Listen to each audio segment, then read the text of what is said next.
I just plugged in my mic, so I know that my voice will be very clear like this now, so no doubt about that. So this is the Kodak pixpro AZ425 in its glory, high quality camera. Wow, I love this camera, man. It's a very good camera, Kodak pixpro AZ425. Let me do some cinematic viewing angles for you guys to see how beautiful this camera is, man. I want to try and focus a lot on it.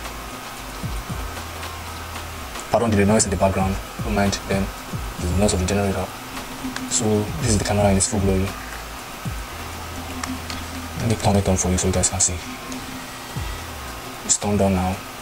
So in order for you to maneuver through the lens and through the phone, maneuver through the camera settings and everything all together, all you need to do is just click on the mode dial, panorama, scene mode. So this is the scene mode I talked about first session of the video.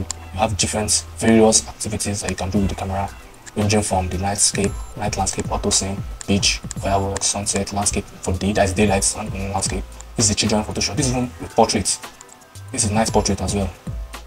All of them are actually done with the help of AI accessibility and AI artificial intelligence, monitoring the camera sensors and the weight or even the face of the people, individuals. This one as well. I love the party thing, snow mode and the night landscape. This helps in giving you the actual process of pressing the video. Like if you want to record in an instance, just click on it. It doesn't need to be in live mode or any of your live view or something like that. You just click on it anywhere you are. Although you are not in video mode, this is moving mode here, as you can see. An advantage of this is that you can include the exposure compensation in the video mode from plus 3.0 exposure compensation to I think minus 3.0 or minus, yes, minus 3.0. That's how it is, and I like it like that.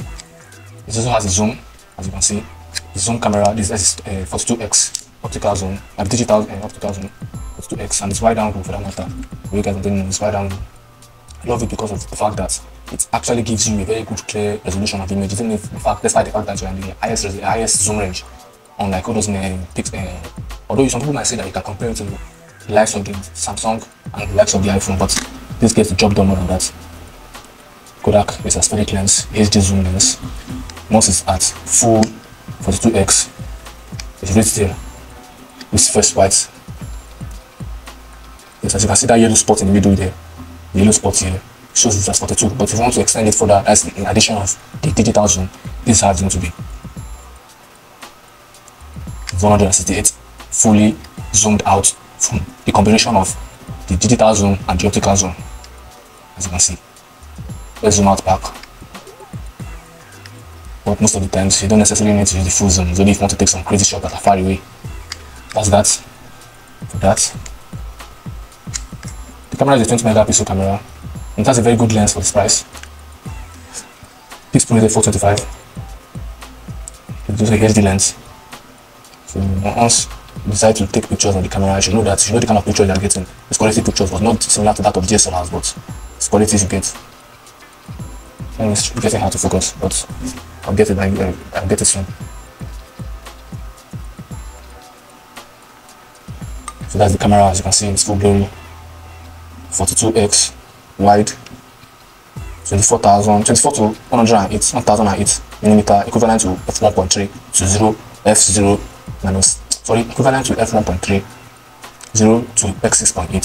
So most of the times people don't shoot in manual. I will show you a lot of this now presently. This is in video mode. It's in custom settings. It's also that's another advantage of the camera itself. It gives you room to shoot in custom mode. Customize the settings yourself.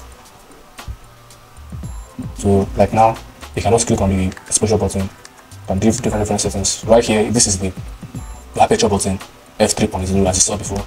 It goes up all the way to I think f15.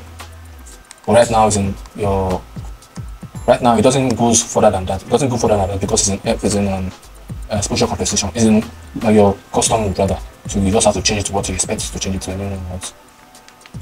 This is your shutter speed. Camera can go up to f2000, that's the highest. And 30 seconds is the lowest. The auto ISO is an ISO button. This is your exposure compensation. You can't change that in manual, but in manual mode we have different versatility. It's auto mode. Most of you guys know that. I'm going to show some pictures I took, but let me try this auto. Most of the times when you're shooting in indoors, as you said in this camera, the camera doesn't take very good pictures like that indoors, so you just need to use use of your flash.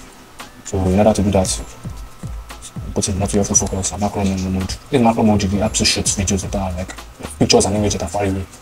But if you're shooting in landscape, you don't need that. Like I need to focus on something, so let me just try and focus on the fan here. It's too bright, but it's also okay. And despite the fact that it's in auto mode, it gets the job done as well. This program auto exposure. I don't need to show you guys, like most of you should know about camera, but the main thing you need to know is the exposure. If f points as the ISO, your aperture radar, you need to know your aperture, you need to know your shutter speed, you need to know your exposure compensation, you need to know your ISO. Without the ISO, it defines that the camera, the light, this is the amount of light that the camera allows into the camera, the lens allows into the camera. So like as it is in f3.0, there's more light that enters into the camera lens. But if you reduce it, the light goes. It's a little bit low. The shutter priority for those stunning shots of birds that are flying and runners that are flying. So I'm going to show you that what that means in this shutter priority. Right now, this is f200. Maybe I can leave it in exposure compensation f1.3. Yes, let's leave that there. Leave it in auto ISO. So right now, I'm going to show you what this can do as shutter priority. The flash is on, so I'm going to like wave my hand a little bit in front of the camera. I'm going to wave it like fast to see the action, how the camera will react to it once it takes the picture. That's freeze in motion. That's what I want to show you guys. Freeze in motion. So 1, 2, 3, go. See, you got my hand. That's freeze in motion because of the max shutter speed. But let's try and reduce the shutter speed. You'll see how far the pictures will get.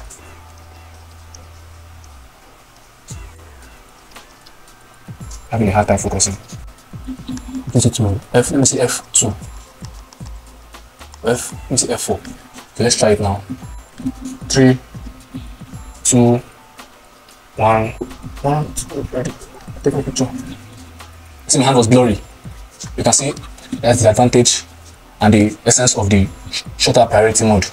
There are many other ways I can show you different things, but I think I need to go outside. But despite the fact I can't go outside, I can show you them here. That shutter priority for you to get more shots in action and fast-paced mode, mostly especially sports mode. This is what you need. You need a higher shutter speed to capture those actions, capture those amazing shots, especially fast-moving objects, most especially families, or if you're in sport mode, you know that doing all those sports. You get me? So this is, you can go out to f2000, but as you're doing it f2000, picture gets a little bit darker. So as it gets darker, you need to increase the exposure compensation. Right now it's in the highest. Let's try that again. Or before we go for music, I'm going to throw this book.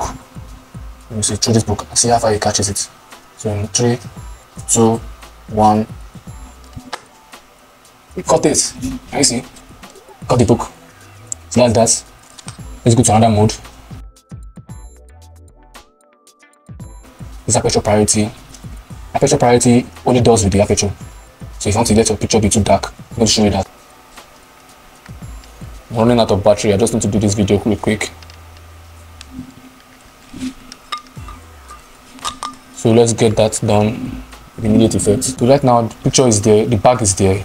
What I need to do is that I want to make the bag not be too bright as you saw in the picture before. Let me show you the last picture. It was a little bit bright. You can see the image was bright, although you could see some parts of the book, but not really that much. I want to reduce how bright it will be. So what I need to do is I need to reduce the aperture because I'm in aperture priority mode.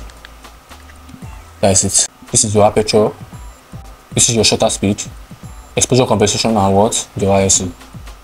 So aperture can be cranked up to f. Let's check f7, and you can leave your exposure compensation at 1.3 as you did before on auto ISO. Here's the picture. Here's the bag. So I'm going to take a picture of it now. My flash is on.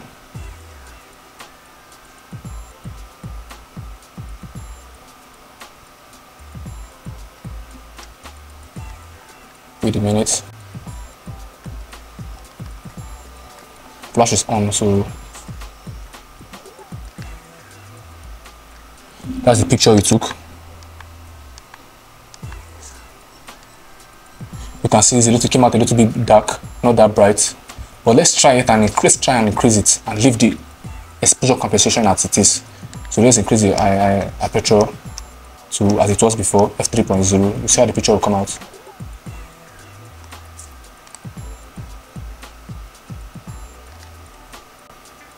It is a little bit brighter. Let me show you the difference. This is the one we took now, right? This is one we just took now. This is one we took before. They're a little bit similar, but if you want to really have access to the aperture priority, like if you want to make use of the aperture very well, you need to increase it to the fullest. Let's leave it at f10.2 and reduce this. That's how your image will come out. Let's leave it at 0.0.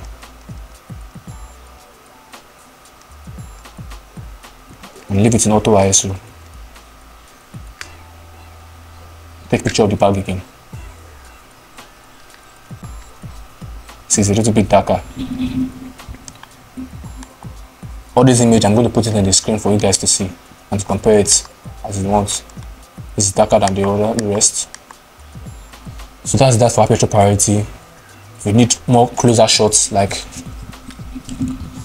with the use of this camera lens, lens cover, I'm going to use the aperture priority mode to take a picture of it as it's dark. So right now I need to reduce the exposure compensation to get that dark shot. Let me try reducing it to 2.0 or 2.3. Let's take a shot and see. Mind you, you need to focus very well with the flash, so your picture will not be that blurry. This is it. It's a little bit dark. Okay, this is very good. I like that. But we can still go darker than this. Let's try and put the ISO on ISO 100. And reduce this to f3.0 minus 3.0. That's nice. You see how the picture, you can go darker than this.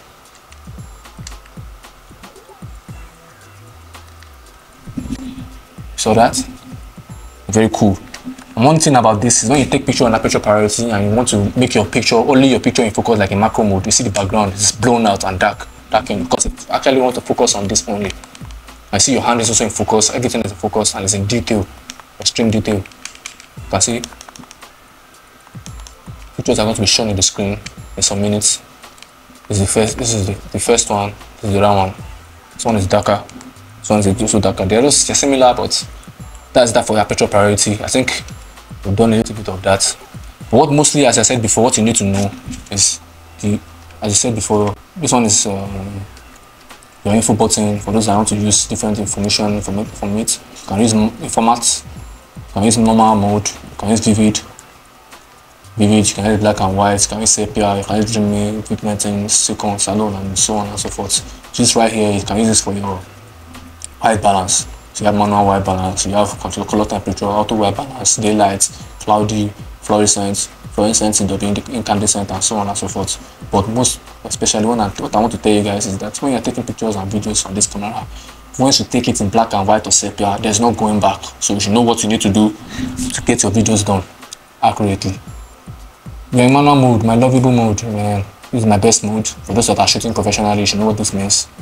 Well, right here, what I'm just going to show you, you already know what it means about the aperture priority, exposure compensation, and ISO, and aperture mode itself.